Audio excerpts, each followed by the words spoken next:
예, 1992년 10월 28일 서울 노년동의 한 교회 지하 예배당에는 밤늦게까지 불이 꺼지지 않았습니다. 사람들이 가득 예배당을 채우고 있었는데 다 하얀 옷을 입고 찬송가를 부르면서 자정을 기다리고 있었습니다. 그날이 바로 휴거의 날, 예수님이 오신다는 약속된 시간이었기 때문입니다. 그 장면을 KBS, MBC, SBS 마감 뉴스로 생중계가 되었습니다. 기자들은 카메라를 들고 분주하게 돌아다녔고 경찰차 혹시 모를 사태에 대비해서 주변을 지켰습니다. 교회 안에는 사람들이 손을 들고 하늘을 바라보면서 찬양을 했습니다. 주여 오시옵소서, 주여 우리를 구원하옵소서.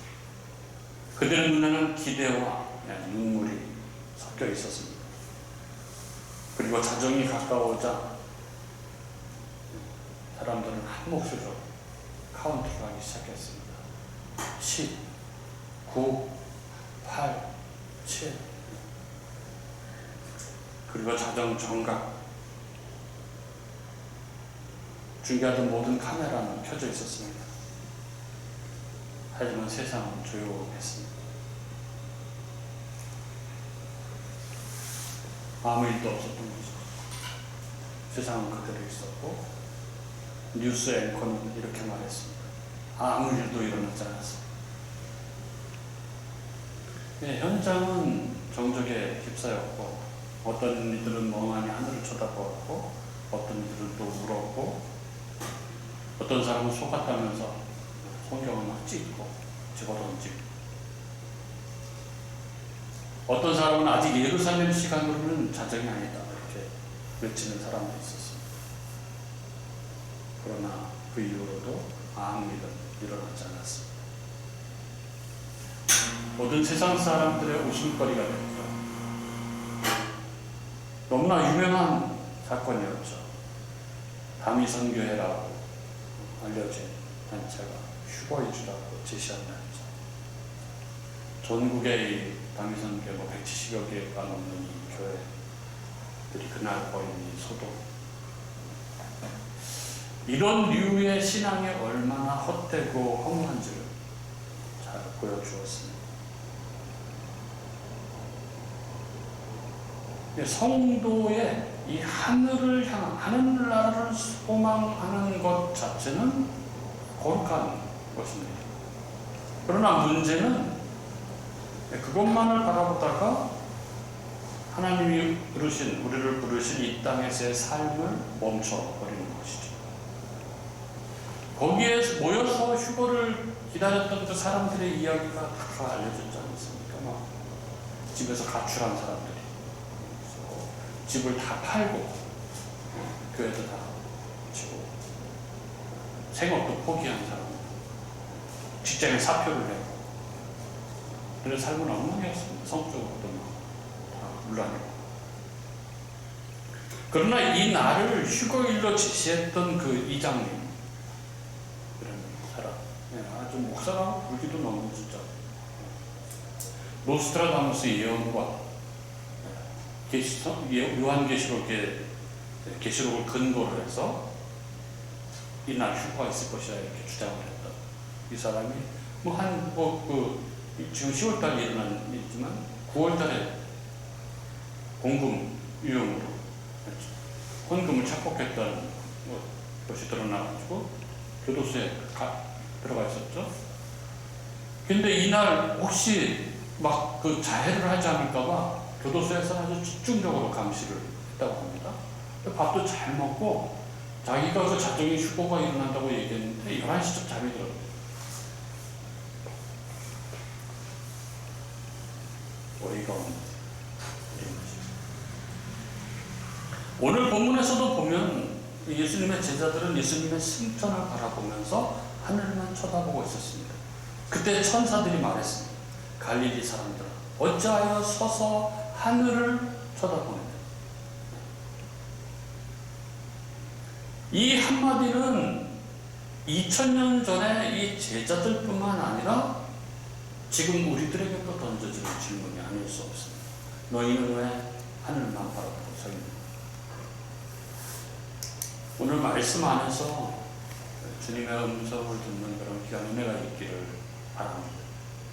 예, 오늘 우리가 함께 나눌 본문 9절부터 11절은 예수님이 승천하시는 장면입니다. 9절에서 예수님은 하늘로 올려지시는 이내 구름이 예수님을 가려워서 보이지 않게 되었다고 그렇게 기록하고 있죠. 9절에 보면 이 말씀을 마치시고 그들이 보는데 올려져 가시니 구름이 그를 가려 보이지 않게 하더라 이렇게 적혀있죠. 예수님의 승천 장면이고 이것을 복음서는 더 그때의 상황을 더 자세히 이렇게 기록하고 있는데 누가복음 24장 50절 51절에 보면은 예수께서 그들을 데리고 베다니 앞까지 나가사 손을 들어 그들에게 축복하시더니 축복하실 때에 그들을 떠나 하늘로 올려지시니 이렇게 적고 있습니다. 예수님이 손을 들어서 제자들에게 축복하시는 중에 하늘로 올려주셨다 이렇게 적고 있죠. 여기 축복하실 때에 라고 되어 있으니까 축복하시는 중에 승천이 이루어진 것처럼 보이죠. 예, 아마도 예수님은 제자들에게 손을 들어서 축복하시는 그 상태에서 하늘로 올려주셨던 것 같습니다. 그리고 오늘 본문 사도행전 1장 10절 말씀을 보면 예수님의 올라가심을 제자들이 가만히 쳐다보고 있습니다. 10절에 보면 올려가실 때에 제자들이 자세히 하늘을 쳐다보고 있는데 이렇게 적고 있죠. 그런데 여기 흰옷 입은 사람 두 사람이 나타납니다. 흰옷 입은 두 사람이 누굽니까? 천사죠. 하나님의 말씀을 전하는 천사입니다. 흰옷 입은 두 사람이 그들 곁에 서서 이렇게 적혀있죠. 그리고 그들에게 말합니다. 11절 뭐라고 말합니까? 이르되 갈릴리 사람들아 어찌하여 서서 하늘을 쳐다보느냐? 너희 가운데서 하늘로 올려지신 이 예수는 하늘로 가심을 본 그대로 오시리라 하였느니라.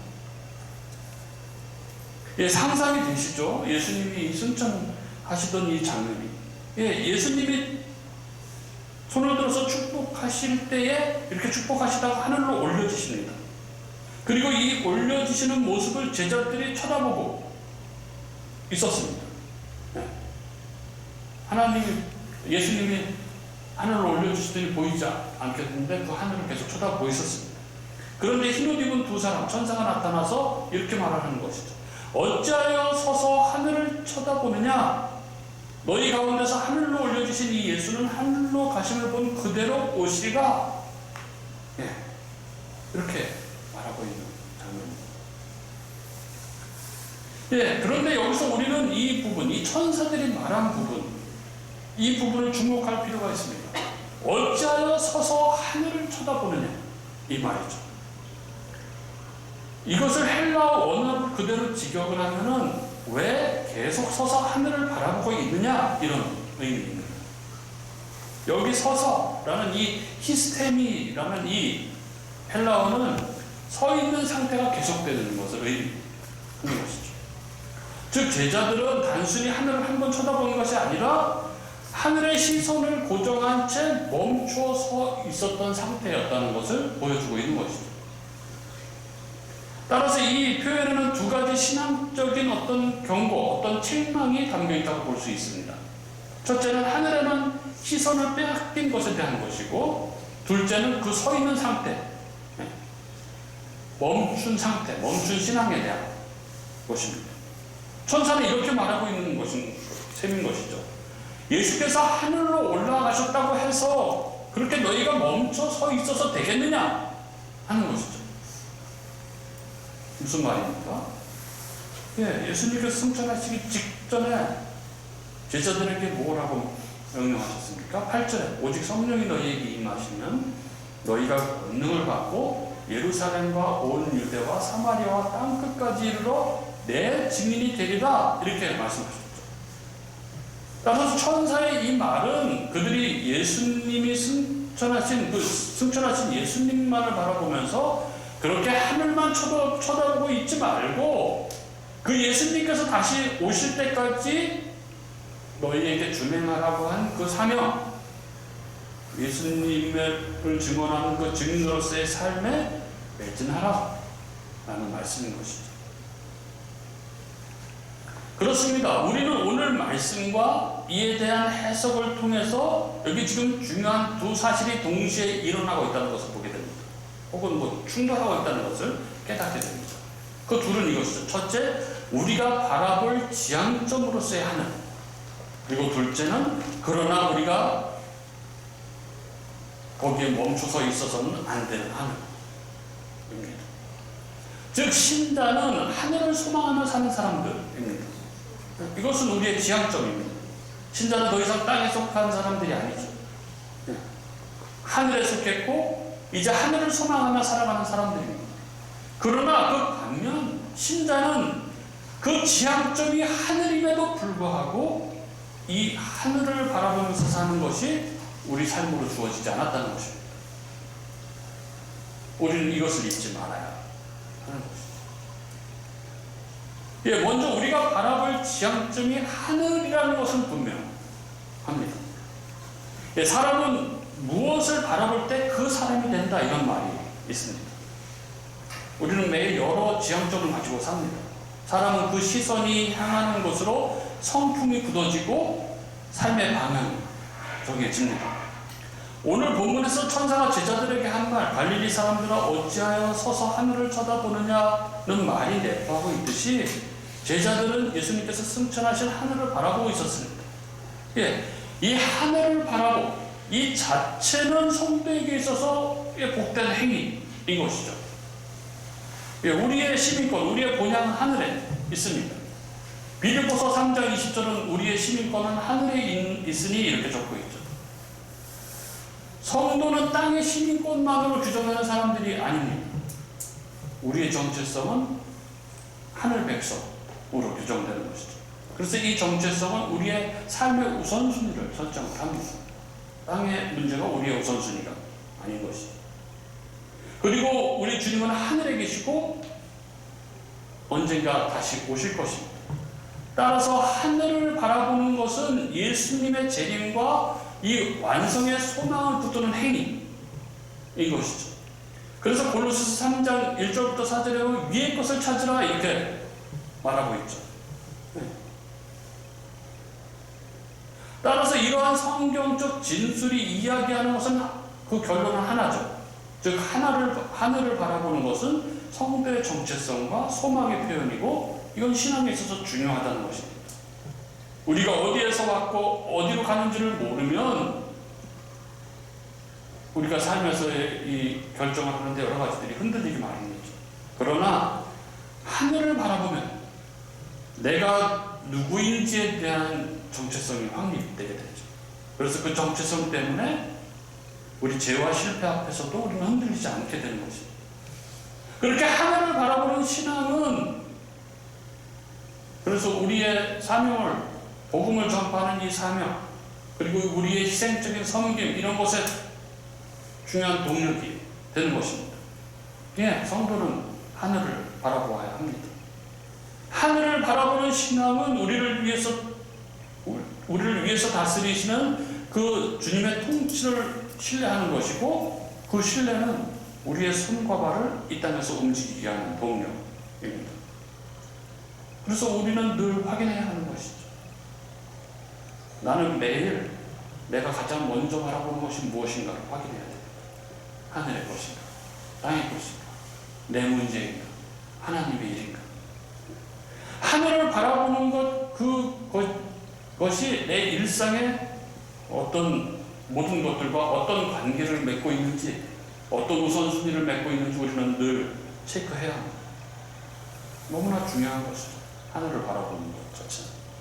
그런데 오늘 본문은 이어서 우리에게 또 다른 경고를 줍니다. 뭐라고 합니까? 그렇게 하늘을 바라보되 거기에 머물러 있어서는 안 된다 하는 것입니다. 예수님이 승천하시던 날 제자들은 하늘을 쳐다본 채 서 있었습니다. 그리고 그것을 보고 천사가 말하죠. 갈릴리 사람들아 어찌하여 서서 하늘을 쳐다봅니까?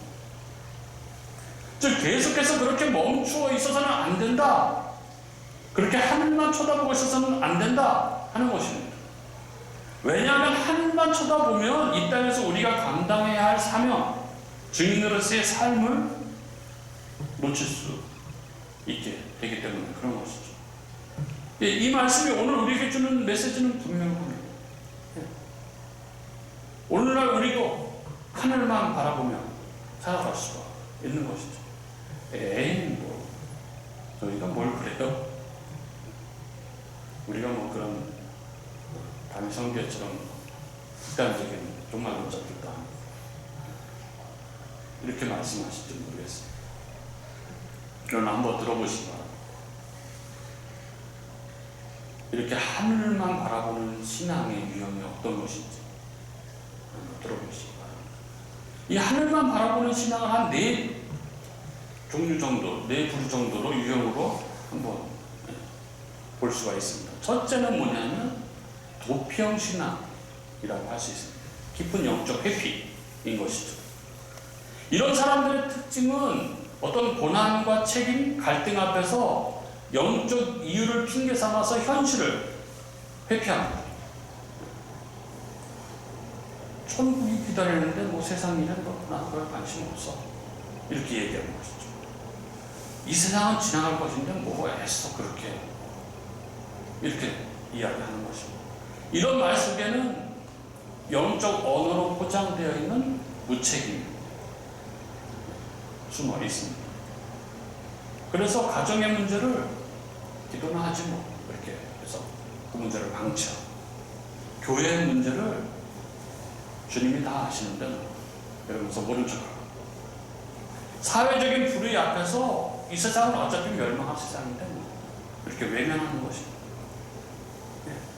요나가 바로 이런 이었었죠. 하나님께서 니느웨로 가라고 그렇게 명하셨는데 도망쳤습니다. 말로는 하나님의 뜻을 안다고 말하지만 실제로는 하나님의 명을 회피한 것입니다. 그래서 이런 도피형 신앙은 약자의 고통을 외면하게 하고 세상 속에서 이 교회의 역할을 감당하지 않는 것입니다. 하늘은 바라보지만 땅의 일, 땅의 논문을 외면하는 것입니다.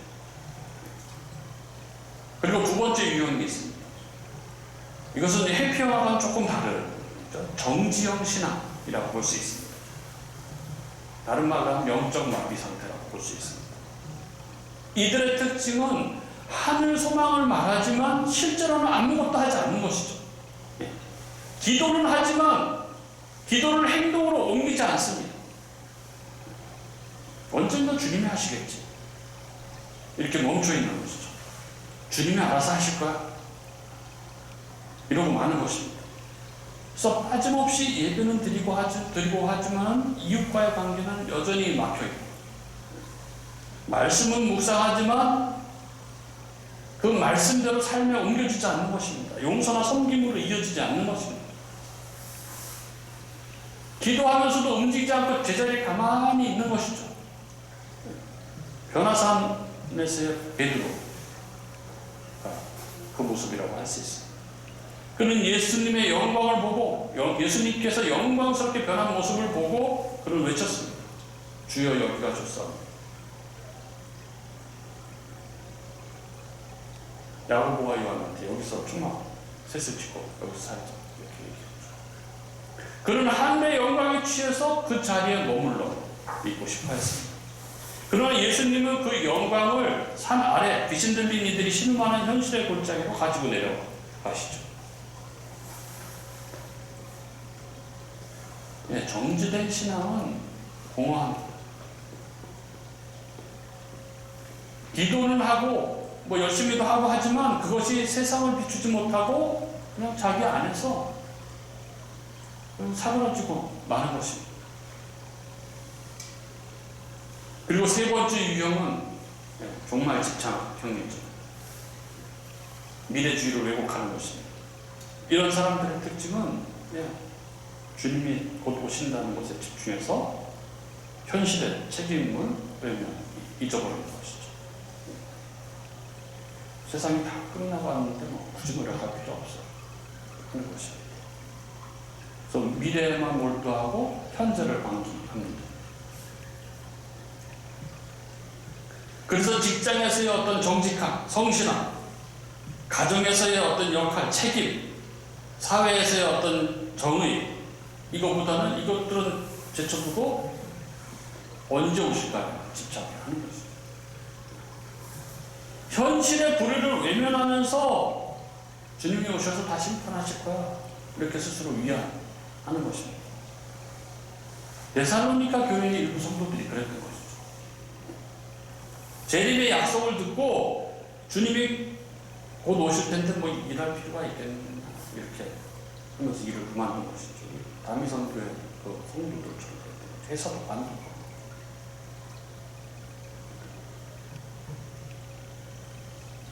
그런 그들을 향해서 사도 바울이 뭐라고 했습니까? 일하기 싫으면 먹지도 말라.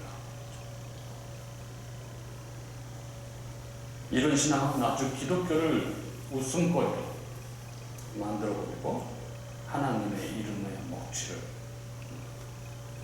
하는 것입니다. 그리고 하늘만 바라보는 이 네 번째 유형은 영적 교만입니다. 이들의 특징은 나는 하나님 백성이다라는 이 정체성을 겸손이 아니라 그것을 앞세우는 근거로 삼습니다. 나는 저들과 달라. 나는 세속적이지 않아. 하는 말 속에 영적 우월감이 되어 있습니다. 그래서 교회 안에서도 나는 기도도 많이 하고 나는 기도할 때도 너무 깊이 해. 나는 세상에 별 욕심 없어 하면서 은근히 다른 사람을 깎아내리죠. 땅을 밟고 서 있지 않습니다. 바리새인들이 그랬습니다. 그들은 성전에 서서 기도하면서도 하나님 나는 저 세리들과 같지 않으면 감사합니다 이렇게 기도했던 사람들이죠. 하늘은 바라보지만 그 하늘은 자기 의의 하늘이었던 것입니다. 결국 그것은 뭐 하나님과 아무 상관이 없는 신앙인 것이죠. 아니 하나님을 대적하는 신앙. 우리가 네 가지 이 유형을 살펴봤는데요. 이 네 가지 유형은 결국 다 한 문제에서 비롯된 것입니다. 바로 하나님만 바라보는 거기에 멈춰 있는 것입니다. 예수님을 승천하시면서 너희는 가서 내 증인이 되라고 말씀하셨습니다. 바꿔 말하면 하늘을 보는 눈으로 땅을 살아라 하는 말씀인 것이죠. 사도 바울이 빌립보서 1장 23절 24절에 이렇게 말합니다. 내가 그 둘 사이에 뛰었으니 차라리 세상을 떠나서 그리스도와 함께 있는 것이 훨씬 더 좋은 일이라 그렇게 하고 싶으나 내가 육신으로 있는 것이 너희를 위하여 더 유익하다. 이게 신자의 삶인 것이죠. 그렇습니다. 우리는 분명히 하늘을 향한 지향점을 가지고 살아가는 사람들입니다. 하지만 우리는 계속해서 하늘만 바라보아서는 안 되는 사람들입니다. 우리는 시장 종말론자들이 아닙니다. 주님이 곧 오실 테니까 직장, 가정, 학교, 일터를 다 버려두고 어디 기도원에 들어가서 그날만을 바라보고 살아가는 사람들이 아닙니다. 우리에게 있어서 예배는 생명이지만 일주일 내내 예배만 드리면서 사는 삶은 주님이 원하시는 삶이 아닌 것이죠. 말하자면 우리는 이 땅에서의 삶을 살아내야 하는 사람들입니다.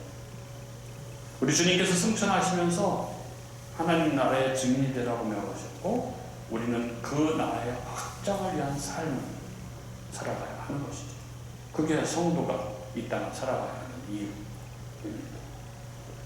그럼 구체적으로 우리는 주님을 증거하는 삶, 그 하나님 나라의 확장을 위해서 사는 삶, 그거에서 어떻게 해야 할까요?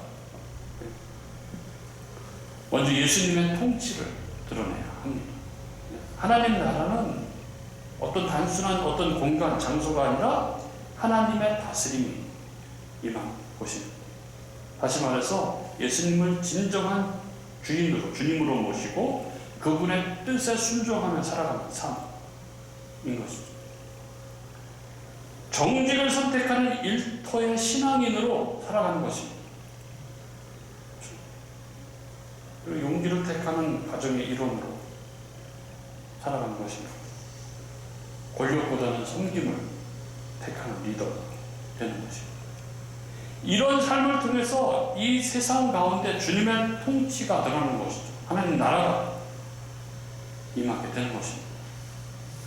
그리고 사랑과 정의로 하나님의 성품을 드러내는 삶을 살아야 합니다. 로마서 14장 17절에 뭐라고 적고 있습니까? 하나님 나라는 먹는 것과 마시는 것이 아니요 오직 의와 평강과 희락이라, 이렇게 말하고 있습니다. 예, 하나님 나라는 의와 평강과 기쁨의 나라입니다. 그러므로 이 예수의 증인들은 세상 속에서 이 불의와 폭력, 혐오와 분열의 반대편에 서는 사람들입니다. 약자를 품는 것이죠. 약자를 품는 데 약자를 품는 성도. 돈보다는 생명을 우선하는 그런 결정들. 이런 행동이 바로 하나님 나라를 이 땅에 확장해 나가는 일입니다. 또한 증인은 무엇보다도 예수의 복음을 증거하는 사람들 있죠. 단순히 전도지를 나눠주는 그런 행위를 말하는 것이 아닙니다. 그리스도의 사랑을 경험한 사람들이 그 사랑을 그의 삶 가운데 흘려보내는 것입니다. 마음이 무너진 사람을 위로하고, 절망 속에 있는 사람에게 예수 안에 있는 소망을 전하고, 그렇게 삶으로 복음을 살아내는 것입니다. 이처럼 한 사람의 마음 안에서 복음이 역사할 때 그곳에 하나님 나라가 임하고 확장되는 것입니다. 예, 천사의 책망의 말을 들은 이후 제자들은 하늘과 땅 사이의 삶을 살아갔습니다. 하늘은 주님이 계신 곳이었고 땅은 아직 복음을 알지 못하는 그런 많은 자리들이었습니다. 사랑하는 우리 교회 여러분, 신앙이란 하늘을 바라보며 이 땅을 살아가는 것입니다. 하늘의 소망을 품 때 그 소망이 손과 발이 되어서 이 땅을 섬기는 것입니다. 주님이 오시는 것을 기다리되 그 기다림이 삶에서 사랑으로 드러나는 것입니다. 이것이 우리 주님이 명하신, 우리 주님이 원하신 증인의 삶입니다. 여러분, 하늘을 바라보며 살아가시기 바랍니다. 그러나 우리의 시선이 거기에 멈추지 않도록 늘 유의하시기 바랍니다. 그 하늘을 바라보는 눈으로 가장 낮은 자리에 있는 사람들을 바라보고 그들의 눈물을 바라보고 그 하늘을 사랑하는 마음으로 이 땅에 상처받은 사람들의 마음을 품는, 그렇게 하늘과 땅 사이에 서서 살아가는 사람들, 그들이 바로 성도, 그들이 바로 교회, 그들이 바로 우리 주님을 증거하는 증인들입니다. 그리고 우리 주님은 다시 오셔서 하늘만 바라보고 살아가는 사람들이 아니라 하늘을 바라보며 땅의 삶을 살아가는 사람들을 부르실 것입니다. 그날까지 우리의 시선은 하늘에 두되 우리의 발걸음은 땅 위에서, 그리고 우리의 마음은 예수 그리스도 안에서 두고 살아가는 저와 여러분이 될 수 있기를 주님의 이름으로 축복합니다.